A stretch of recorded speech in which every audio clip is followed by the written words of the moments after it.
রাজ্যের সমস্ত ডিস্টেন্স বা ওপেন ছাত্রছাত্রীদের জন্য এই মুহূর্তে সব থেকে বড় আপডেট দেব, সেটা হচ্ছে তোমরাও কিন্তু পাবে স্কলারশিপ, এবং সেটা স্বামী বিবেকানন্দ স্কলারশিপ বা ওএসিস স্কলারশিপের মতো বড় স্কলারশিপ কিন্তু তোমরাও পাবে। এবং সে বিষয়ে কিন্তু আজকের এই ইনফরমেশন তোমাদের প্রত্যেককেই জানাবো। আশা করছি এই ভিডিওটি দেখার পরে তোমরাও এই স্কলারশিপে আবেদন করার পরে তোমরাও কিন্তু এই টাকাটা পেতে পারো। তো যে প্রশ্নটা তোমরা ঘুরিয়ে ফিরে করো যে দাদা রেগুলার ইউনিভার্সিটিগুলোতে যেমন স্কলারশিপ দেওয়া হয়, ওপেন থেকে স্কলারশিপ কেন দেওয়া হয় না, তো তোমাদের এই ধারণা কিন্তু একেবারেই ভুল ধারণা।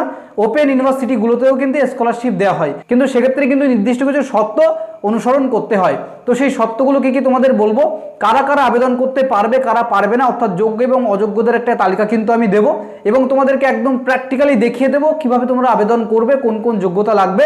তার আগে প্রত্যেককেই বলবো যারা এখনো পর্যন্ত আমাদের মডার্ন স্টাডি সেন্টার চ্যানেলটিকে সাবস্ক্রাইব করে নাওনি, অবশ্যই অবশ্যই সাবস্ক্রাইব করে নেবে। তো সর্বপ্রথমে তোমাদেরকে যে বিষয়টি বলবো, রাজ্যের সমস্ত ডিস্টেন্স বা ওপেন ইউনিভার্সিটিতে কিন্তু স্কলারশিপ দেওয়া হয়। শুধুমাত্র সেই সমস্ত ইউনিভার্সিটির যে সার্টিফিকেটটা প্রয়োজন সেটা হচ্ছে ইউজিসি স্বীকৃত ইউনিভার্সিটি হতে হবে। এবং আমরা জানি রাজ্যের প্রত্যেকটা ডিস্টেন্স বা ওপেন ইউনিভার্সিটি যেগুলো আছে প্রত্যেকটাই কিন্তু ইউজিসি স্বীকৃত ইউনিভার্সিটি, অর্থাৎ এই নিয়ে কিন্তু কোনো রকম আর সমস্যা হচ্ছে না।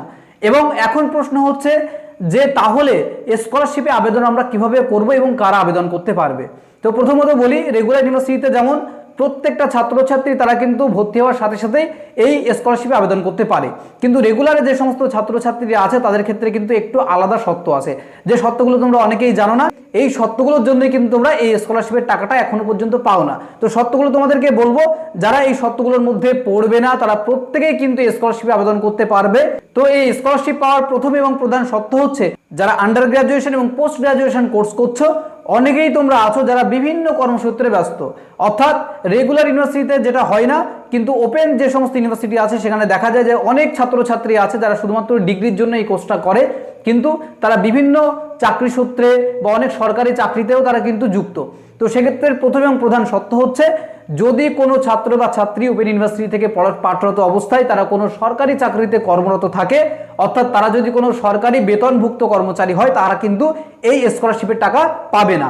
2 নম্বর শর্ত হচ্ছে যদি কোনো ছাত্র বা ছাত্রী নির্দিষ্ট কোর্সে পাঠরত অবস্থায় তারা অন্য কোনো স্কলারশিপের টাকা বা সুবিধা পেয়ে থাকে বা সেই সময় পায়, তাহলে কিন্তু তারা এই স্কলারশিপের টাকা পাবে না। এরপর তোমাদের 3 নম্বর শর্ত বলবো, যে সমস্ত ছাত্রছাত্রী তোমরা ড্রপ আউট স্টুডেন্ট, অর্থাৎ নির্দিষ্ট কোনো বছরে পরীক্ষাতে ফেল করেছো, বা অনেক ছাত্রছাত্রী এমন আছে যারা গ্রাজুয়েট কোর্সে ভর্তি হয়েছে ঠিকই, কিন্তু এখান থেকে 3 থেকে 4 বছর আগে তাদের এইচএস কমপ্লিট করা আছে, বা অনেক ছাত্রছাত্রী এমন আছে যাদের পোস্ট গ্রাজুয়েট কোর্সে ভর্তি হয়েছে কিন্তু গ্রাজুয়েট অনেক আগে কমপ্লিট করা আছে। তো সেক্ষেত্রে যাদের অনেক দিন ধরে পড়াশোনার মধ্যে নেই, হঠাৎ করে কোর্সে ভর্তি হয়েছে, তারা কিন্তু এই কোর্সে আবেদন করতে পারবে না। এছাড়াও যদি কোনো ছাত্রছাত্রী ড্রপ আউট হয়, অর্থাৎ নির্দিষ্ট একটা ইয়ারে ফেল করেছে, সেক্ষেত্রেও কিন্তু তারা এই স্কলারশিপে আবেদন করতে পারবে না। তো এখন প্রশ্ন হচ্ছে আবেদন কারা করতে পারবে?